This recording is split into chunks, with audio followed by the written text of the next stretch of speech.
In today's video, I'm going to teach you how to use Ubersuggest for free in 2026. First, open Google Chrome and go to neilpatel.com/Ubersuggest. Once the page loads, give it a moment to fully display, especially if your internet connection is a little slow.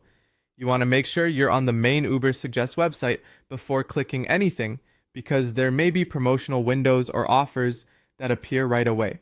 When the site opens, you may see one or more pop-up windows encouraging you to start a paid subscription. Since the goal here is to keep using the platform in zero-cost mode, go ahead and decline those offers. Look for options such as closing the window, selecting no thanks, or skipping the upgrade prompt.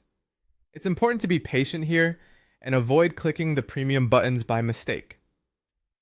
Closing these pop-ups lets you continue with the free version and keeps the process simple. After that, click the sign up option. To create your complimentary tracking account, choose an active Google email profile. This is usually the fastest and easiest way to get started because it reduces the amount of manual setup required. If your browser is already signed into Google, you may just need to select the correct account and confirm access. Make sure you choose an account you can still access later, since you may want to return and review your searches in the future.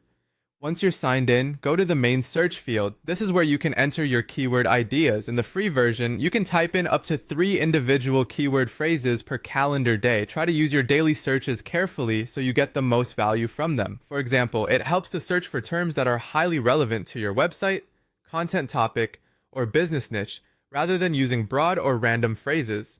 After entering a keyword phrase, review the information the tool provides. Even without paying for a subscription, you can still use the basic traffic volume, summaries, and the competitive ranking numbers that appear in the results. These free insights can help you quickly understand whether a keyword gets attention and how difficult it may be to compete for it. While the free version is more limited than the paid plan, it's still useful for basic keyword research and early planning. That's the process. Open the site, close the paid offers, sign up with a Google account, use your 3 daily keyword searches wisely, and rely on the free traffic and competition data to guide your decisions.